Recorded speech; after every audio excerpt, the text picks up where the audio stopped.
Hola y bienvenidos a Través de la Biblia con Les Feldick. Un ganadero y agricultor de Oklahoma, Les Feldick, ha estado enseñando clases de Biblia al estilo casero durante 20 años en Iowa, Oklahoma y Texas.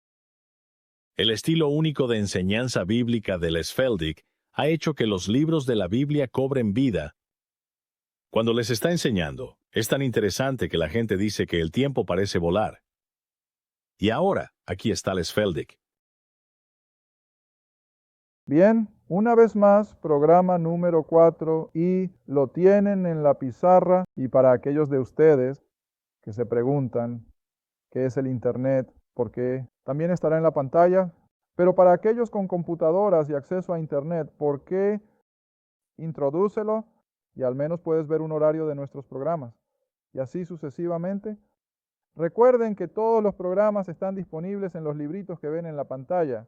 Y cada libro ha sido simplemente transcrito de un video de 6 horas, 12 programas, y eso se remonta, por supuesto, al capítulo 1 de Génesis. Bien, volvamos de inmediato al tiempo que nos queda esta tarde y voy a avanzar hasta 1 Corintios capítulo 8. Y ahora vamos a abordar otro problema que estaba manteniendo a la iglesia de Corinto a raya. Simplemente no sabían cómo lidiar con la carne en el mercado o quizás en la mesa de alguien que los invitó a cenar. Podrían comerlo si había sido ofrecido en un templo pagano. Era un problema. Ahora bien, es cierto que no tenemos que enfrentar esta situación en particular, pero aún así creo que es apropiado que lo estudiemos un poco porque tenemos otras cosas que probablemente son igual de importantes para nuestra sociedad hoy en día, que son análogas a esto. Se le compara a eso. Y por lo tanto siento que tenemos que mirarlo. Versículo 1 del capítulo 8. Ahora él dice, en cuanto a las cosas ofrecidas a ídolos, sabemos que tenemos todo conocimiento. El conocimiento envanece, pero la caridad edifica. Ahora, por supuesto, cuando lleguemos al capítulo 13 en Corintios, vamos a estudiar el capítulo del amor. Y recuerda que el amor es la base de toda nuestra fe en Cristo, ¿no es así? El amor es lo que llevó a Cristo a ir a la cruz. El amor es lo que lo llevó a salvarnos simplemente por creer. Y luego, el otro lado de la moneda es que el amor es el factor predominante en la vida del creyente, ya sea en nuestra relación matrimonial, ya sea con nuestros hijos, ya sea con nuestros vecinos. Todo se reduce a cuánto los amamos. ¿Sabes? Y me di cuenta de eso incluso en la última semana o dos. Estaba leyendo a uno de los autores famosos y él estaba destacando esto. Y luego tengo que pensar, ¿sabes? Tal vez esa sea una de mis debilidades. Simplemente no amo a los que no son amables tanto como debería y no puedo evitarlo. Y lo reconozco como una deficiencia y tengo que confesarlo. Porque cuando las personas hacen cosas que son tan contrarias a las escrituras, están corrompidas en contra del bien de la comunidad, por el bien de la sociedad, me molesta y no tengo miedo de admitirlo, pero siempre tenemos que entender, y lo has escuchado mucho antes de que yo llegara, odiamos el pecado, amamos al pecador, y soy el primero en reconocer que esto es algo de lo que tengo que estar constantemente consciente. Sí, puedo odiar lo que estas personas hacen, pero no olvides que amas a esa persona. Y eso me lo enseñaron hace muchos, muchos años. Y era un hombre, era una situación un poco graciosa. Y de hecho, él era un tipo que compró todo mi ganado gordo cuando yo alimentaba ganado en el norte hace años. Y era un hombre religioso devoto, era religioso. Iba a retiros de fin de semana, pero tenía un lenguaje, como lo que sea, podía maldecir como un marinero y así. Un día me estaba diciendo que tenía una familia numerosa y su pequeño de 5 años entró una tarde cuando llegó a casa del trabajo y él estaba llorando porque los niños de arriba y abajo de la calle se estaban burlando de él porque tenía una religión diferente a la de ellos. Así que dijo, lo puse en mi regazo. Ahora no me atrevo a repetir lo que dijo palabra por palabra, pero la esencia se entenderá. Así que dijo, lo puse en mi regazo y le dije, ahora mira, hijo, no tienes que gustar de esos pequeños, pero él dijo, Se supone que debes amarlos por el amor de Dios. Y ya sabes, esa fue una lección. ¿No es cierto? Quiero decir, hay personas a lo largo de las carreteras y caminos de nuestra vida que no necesariamente tenemos que gustar. Ciertamente no nos gustan las cosas que hacen, pero ¿qué se supone que debemos hacer aún? Ámalos por amor a Cristo. Él murió por ellos y esa es solo una ilustración práctica y cotidiana. Hijo, no tienes que gustarles, pero más te vale amarlos por el amor de Dios. Y nunca lo he olvidado. Está bien, ahora entonces Pablo entra aquí. Verso 2. Si alguno piensa que sabe algo, aún no sabe nada. Como debes saber, en otras palabras, cuando pensamos que lo hemos aprendido todo, hey, apenas estamos comenzando, no hay manera de que podamos agotar las cosas de Dios. Es simplemente inconcebible. Está bien, verso 3, pero si alguno ama a Dios, este es conocido por Él. En otras palabras, cuando amamos al Señor que primero nos amó, ¿no crees ni por un minuto que Dios no te conoce a ti y a mí por nuestro nombre? Absolutamente, lo hace. No somos solo un número entre millones. Él nos conoce por nuestro nombre. Él sabe todo sobre nosotros. Él conoce nuestras necesidades incluso antes de que damos. Está bien, aquí viene el problema. Verso 4. En cuanto a, por lo tanto, no pierdas de vista la motivación del amor.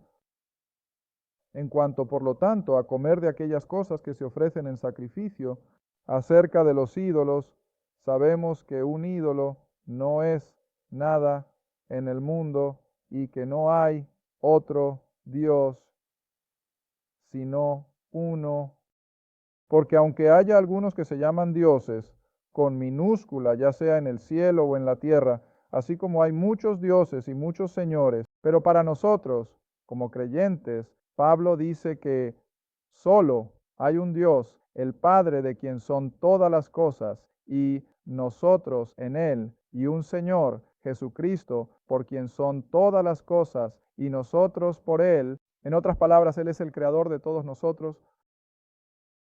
Está bien, ahora supongo que solo tengo que seguir leyendo un momento. Verso 7. Sin embargo, no en todos los hombres hay ese conocimiento. Ahora, ¿qué está diciendo? Incluso estos creyentes corintios, que aún eran bebés en Cristo, no tenían la comprensión completa de quién y qué es realmente Dios. Y me atrevo a decir que hay muchos creyentes hoy en día, están salvados, todavía son bebés en Cristo y no tienen comprensión de quién es realmente Dios. Para aquellos de nosotros que hemos estado en Cristo durante mucho tiempo, está más allá de nosotros. Y lo he dicho antes y lo diré de nuevo, excepto por mi fe en la palabra, y no pienses ni por un minuto que no lo creo. Sin embargo, del lado humano simplemente no puedo comprender que el que creó el universo, que el que creó al hombre y lo sacó del polvo y le dio aliento de vida, que ese mismo fue a esa cruz romana y sufrió a manos de la humanidad, para que pudiera tenerme a mí y a ti en la eternidad. ¿Eso está más allá de mí? Eso está más allá de mí. ¿Por qué y cómo el Creador hizo todo eso? Solo por la salvación de la humanidad, pero lo hizo. De la misma manera aquí Pablo dice que algunos de estos cristianos, aunque estaban salvados, todavía no tenían la comprensión de nuestro Dios en comparación con los dioses de ídolos, que en su mayoría son impotentes. Está bien, sigue leyendo. Versículo 7.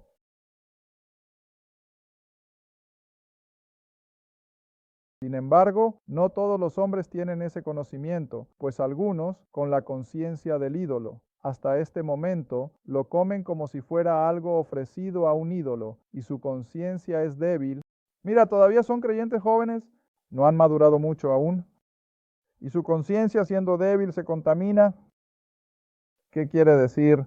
Bueno, para estos creyentes débiles, jóvenes, en la fe, sabiendo a dónde había ido esa carne antes de llegar a su mesa, tenía algunas reservas sobre comerla.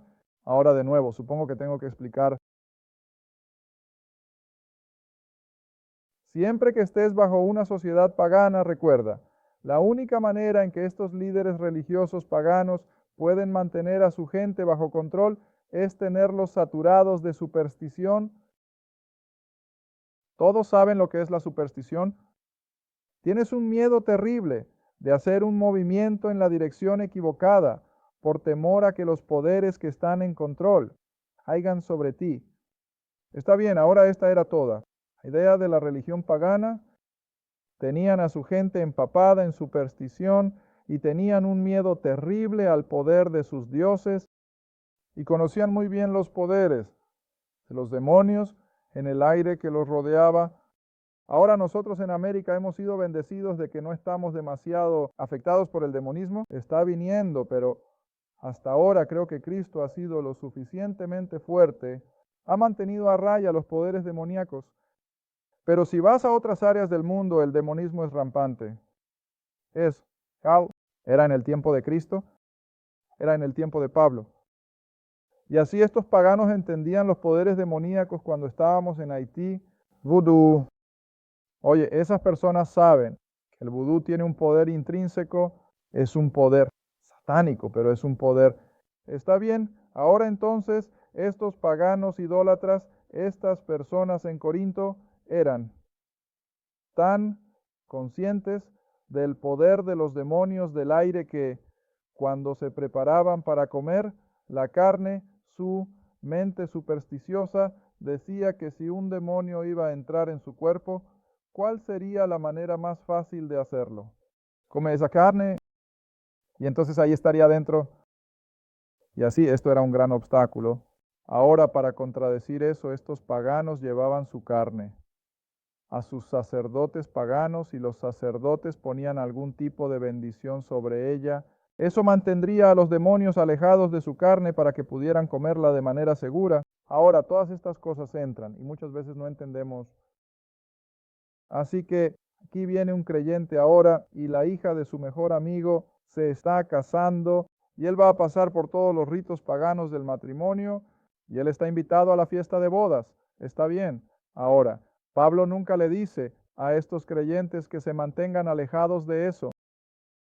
Eran libres de irse, pero Pablo dice, recuerda que aunque tu amigo, que es un idólatra, siente eso, esa carne tiene que haber sido bendecida y sacrificada a un dios pagano para mantener a los demonios alejados de eso. No tienes que preocuparte por ello.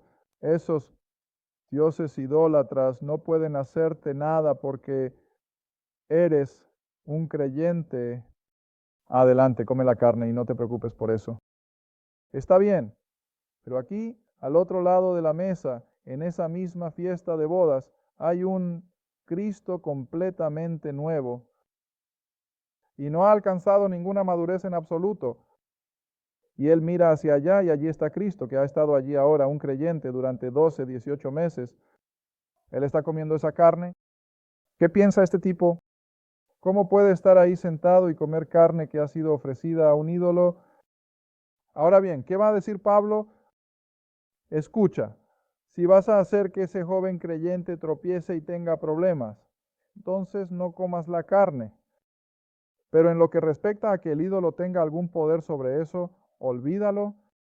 Ahora de nuevo recuerda que cuando estos paganos llevaban sus animales a ser sacrificados en un templo pagano, los sacerdotes de ese templo pagano se quedaban con una cierta porción de esa carne, ya fuera una cabra, una oveja, un buey o lo que fuera, para ellos, muy parecido a lo que hacía Israel. Luego le darían la parte restante de la carcasa de vuelta al individuo, y era suya para hacer lo que quisiera, sentido con. Así que, si él quería algo de dinero en efectivo, ¿qué crees que haría con la carne restante? Él lo llevaría a la carnicería y lo vendería en el mercado. Ahora vienen personas desprevenidas comprando un trozo de carne de ese buey o de esa cabra. ¿Dónde ha estado ya? Oh, ha estado allí en ese templo pagano, ¿ves? Y así, estos cristianos sabían esto. Así que tuvieron que escribir y preguntarle a Pablo, ¿qué vamos a hacer, Pablo? La mayoría de la carne que compramos en el mercado ya ha sido ofrecida a un dios pagano. O si somos invitados a un banquete de bodas de uno de nuestros amigos, sabemos que ha sido bendecido por un sacerdote pagano, ¿podemos comerlo? ¿Ves? Está bien. Ahora continuemos con el texto, versículo 8. Pero la carne no nos recomienda ante Dios porque ni si comemos somos mejores, ni si no comemos. Somos peores. Claro como el agua, ¿verdad? La Biblia nunca exige que un creyente sea vegetariano. Ahora, tengo que decir eso porque soy ganadero. ¿Sabes? Me gusta vender carne de res. ¿Cuánto? Más mejor. Pero nunca en las Escrituras se nos advierte que no comamos carne. Pablo dice que no hace ninguna diferencia si lo haces o no. Está bien, versículo. Pero ten cuidado, no sea que de alguna manera esta libertad tuya se convierta en un tropiezo para los que son débiles. ¿Ya lo he cubierto? Ya lo he cubierto aquí. Cristo maduro puede hacer estas cosas. Él sabe que no le va a hacer daño. Pero el joven creyente que todavía es relativamente débil se altera mucho al ver lo que este tipo está haciendo. Así que Pablo dice, en lugar de causar problemas en la vida de este nuevo creyente, no comas la carne, hazlo por su bien. ¿Está bien? Versículo 10. Porque si algún hombre te ve, a ti que tienes conocimiento, sentado a la mesa en el templo del ídolo, como dije, probablemente en una recepción de boda, ¿no se verá la conciencia de aquel que es débil, alentada a comer esas cosas que se ofrecen a ídolos? Y a través de tu conocimiento, tú que eres maduro, por tu conocimiento perecerá el hermano débil por quien Cristo murió. ¿Vas a hacer que él tropiece? Versículo 12. Pero cuando pecas así contra los hermanos y les hieres, observa la palabra. ¿Qué tipo de conciencia débil? ¿Ves? Pablo dice que no tienes que preocuparte por el creyente que está firme en la fe y él ya no tiene más remordimientos al respecto. Pero considera al pobre tipo que todavía es débil y eso es lo que todos nosotros tenemos que tener en cuenta. Ten cuidado con ese hermano débil. Y así, cuando hieres su conciencia débil, pecas contra Cristo porque el Señor entiende dónde está esa persona débil. Él entiende dónde está la persona madura y sabe que tienen los recursos para lograrlo. Un campo de juego nivelado. Está bien, sigamos. Versículo 13. Por lo tanto, si la carne, comer esta carne que ha sido ofrecida a ídolos, si la carne hace que mi hermano tropiece, no comeré carne. Pablo dice, mientras el mundo exista, no sea que haga tropezar a mi hermano. Bueno, eso es básicamente lo que dijo en Romanos, ¿no? Recuerda cuando estábamos estudiando Romanos, Pablo dijo lo mismo. Sí, hay algo que sientes que eres lo suficientemente maduro, no te va a hacer daño, pero va a molestar al creyente débil. Entonces, por su bien, por el amor de Dios, no lo hagas, ¿de acuerdo? Lección que podemos aplicar en tantas áreas de vida hoy. Probablemente puedo hacer cosas que en lo que a mí y al Señor respecta son perfectamente legítimas. Tengo esa libertad bajo la gracia. Pero tal vez haya alguien justo por el camino que me vería hacer eso, que se ofendería enormemente, y tal vez incluso incrédulos pueden mirarnos y sabemos que no hay nada de malo en lo que estamos haciendo, pero ellos piensan que sí lo es. Entonces, por su bien, ¿qué hacemos? Simplemente dejamos de hacerlo. Y por su bien no los vamos a tentar. ¿Sabes? He hecho la afirmación a lo largo de los años en mis clases. ¿Te das cuenta de que el mundo incrédulo es mucho más crítico y juzgador contigo y conmigo como creyentes que lo que es Dios? Solo piénsalo. El mundo incrédulo es mucho más crítico. Son mucho más críticos de lo que piensan que tú y yo podemos y no podemos hacer que lo que es Dios. Porque Dios nos ha dado las pautas en su palabra y sabemos que tenemos esta cantidad de libertad, que estamos determinados a usar, hacer o no hacer, según lo que el Espíritu Santo nos guíe, y no por lo que piense nuestro vecino.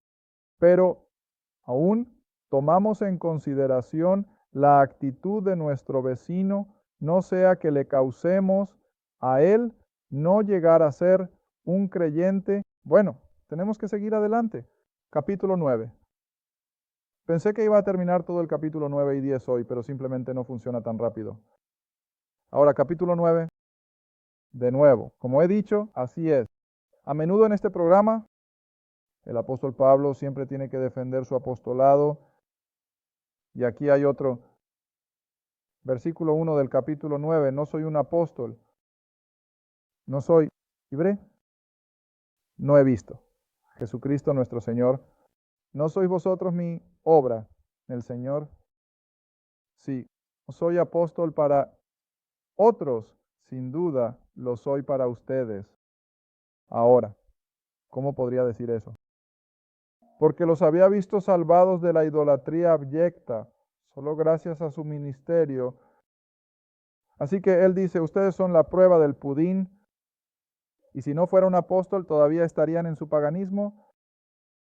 ¿Sabes? Eso es lo que estoy listo para responder, gente. Y ellos dicen, bueno, ¿quién te crees que eres? Eres solo un laico, ¿sabes? No tienes ninguna educación. ¿Qué negocio tienes de pie ahí enseñando la palabra? Y diré, oye, probablemente me habría cuestionado a mí mismo hace años. Pero ¿sabes qué tengo como prueba del pudín? Soy parte del equipo de personas que han sido salvadas de un trasfondo especialmente abyecto y pecaminoso.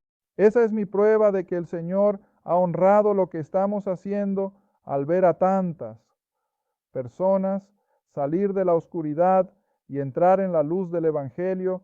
Y eso es lo que Pablo está diciendo.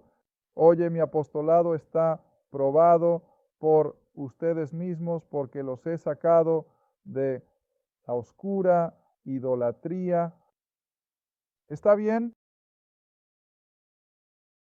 Verso 3, mi respuesta a los que me examinan es esta. No tenemos poder para comer y beber. No tenemos el poder de llevar con nosotros a una hermana o a una esposa, así como los otros apóstoles, y como el pan del Señor y Pedro, o solo yo y Bernabé. No tenemos poder para abstenernos de trabajar. Está bien, ahora, ¿cuál era la gran queja contra Pablo? Bueno, la gran queja, especialmente de la comunidad judía, era que él no era uno de los 12. No caminaste con Jesús 3 años como lo hizo Pedro. Nunca tuviste esa experiencia de estar con Él día y noche durante 3 años. Nunca lo has visto. Pero ¿qué dice Pablo? Oh, sí, lo hice. Vi al Señor resucitado. Y lo va a señalar más claramente en un versículo que viene. Pero siempre lo estaban acusando de no ser lo que decía ser, porque no había tenido esos 3 años de experiencia que tuvieron los 12. Bueno, eso es lógico. Pero aquí vuelve y dice, ustedes son mi prueba de apostolado. Y no solo a Pedro y a los 11 fue a quienes el Señor usó. Él está usando a Bernabé. Un poco más adelante va a usar a Silas. ¿Ves? Está bien, versículo 7. Ahora todavía está lidiando con su apostolado. ¿Quién? A la guerra. En cualquier momento, a su propio costo. ¿Quién planta una viña y no come de su fruto? ¿O quién apacienta un rebaño y no come de la leche del rebaño? Está bien, ¿qué va a empezar a señalar Pablo? Bueno, va a empezar a mostrar desde las Escrituras, el Antiguo Testamento, así como el Nuevo, que un siervo de Dios, ya sea un pastor, un maestro o un evangelista, es digno de su trabajo. Y está usando este lenguaje justo aquí. Cuando una nación llama a un hombre al servicio de las Fuerzas Armadas, espera que pague su propio salario. Por supuesto que no. ¿Quién lo paga? ¿El gobierno? Cuando entramos al servicio, el gobierno nos da un salario digno. Es lo mismo con Roma. A sus tropas se les pagaba un cierto estipendio para que pudieran comprar sus necesidades, y de eso es de lo que está hablando. Dice, si alguien planta una viña y pone todo el trabajo en hacer que esa viña produzca, se supone que debe darse la vuelta y decir, pero no quiero obtener ganancias. No. ¿Qué merece el dueño de la viña? Un retorno por su trabajo y capital. Ahora bien, da un paso más. Vas a alimentar un rebaño de ovejas o cabras. Por supuesto que eran principalmente los de Oriente Medio. vas a cuidar de un rebaño de cabras o ganado o lo que sea el caso, y ni siquiera vas a disfrutar de la leche que producen, vas a darte la vuelta y decir, no puedo tener ni una gota de esta leche. Y así Pablo está sacando todo esto ahora para mostrar que como apóstol merecía una cierta compensación por su tiempo, por su sufrimiento y todo eso. Pero, ¿una vez lo tomó? No. Nunca lo tomó por la simple razón de que no quería que nadie le señalara con el dedo. Bueno, Pablo, solo estás haciendo esto por dinero. Ahora ves, cuando él estaba en el judaísmo, eso era un factor. No lo vimos en un programa anterior. Veámoslo ahora. Gálatas, cariño. Gálatas, capítulo. Y me imagino que esta es otra razón por la que estaba tan decidido. No aceptar nada, una especie de pago, compensación por su trabajo como apóstol, es porque había visto en su vida anterior cómo podía corromperse, y supongo que ese es mi mayor miedo, incluso en un ministerio como este. Tengo un miedo terrible de sacar dinero por temor a que, siendo humano, me atrape y me haga codicioso, y creo que esto es lo que estaba impulsando al apóstol Pablo. Versículo 11 del capítulo 1, les certifico, hermanos, en Gálatas ahora, capítulo 1, versículo 11, les certifico, hermanos, que el evangelio que fue predicado por mí no es según el hombre, porque ni lo recibí de hombre, ni me fue enseñado, sino por revelación de Jesucristo. En otras palabras, cuando vio a Cristo cara a cara, entonces el Señor reveló estas doctrinas de gracia a este apóstol. Ahora, el versículo 13, porque han oído de mi conversación o manera de vivir en tiempos pasados, en la religión de los judíos, como fariseo, como miembro del Sanedrín, y cómo sin medida perseguía la iglesia de Dios y la destruí. Ahora, el versículo 14 es el versículo que quiero que veas. Y él dijo, yo, ¿cuál es la siguiente palabra? Me beneficié. Ahora, solo hay una forma en que te beneficias. ¿Y cómo es eso? Monetariamente. Monetariamente, él se benefició en la religión de los judíos, por encima de muchos de mis iguales. Ahora lo he compartido al menos en mis clases en Oklahoma. Cuando vayamos a Jerusalén veremos la excavación arqueológica de la antigua casa de Caifás, el sumo sacerdote. Era suntuoso, un montón de baños, ¿ves? Está bien, esas personas capitalizaron su posición religiosa. Pablo también lo hizo. Él dice que sí, por inspiración, me beneficié en la religión de los judíos más que muchos de mis iguales, y en contra de eso, ahora creo que en su papel como apóstol y predicador de la era de la gracia, va a hacer justo lo contrario. Él no va a dejar que nadie lo acuse. Pablo, te estás haciendo rico con tu ministerio. Y escucha, estamos viendo tanto. Hoy en día, recuerdo cuando era niño, recién salido de la secundaria, uno de mis mejores amigos dice, creo que simplemente entraré al ministerio porque dijo, es un dinero bastante fácil. Bueno, ciertamente no lo estaba viendo desde el punto de vista de un creyente, pero de esto. Es de lo que está hablando Pablo.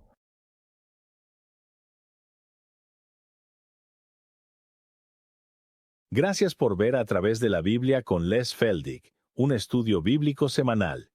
Si deseas más información sobre los ministerios Les Feldick, un estudio bíblico en tu área, o sobre este programa, escribe a Ministerios Les Feldick, Ruta 1, Caja 60, Quinta, Oklahoma 74552. Esa es la Ruta 1, Caja 760, Quinta, Oklahoma 74552. A Través de la Biblia con Les Feldick es apoyado por los espectadores y tu donación es apreciada. Gracias, y asegúrate de sintonizar la próxima vez para A Través de la Biblia con Les Feldick. A mí.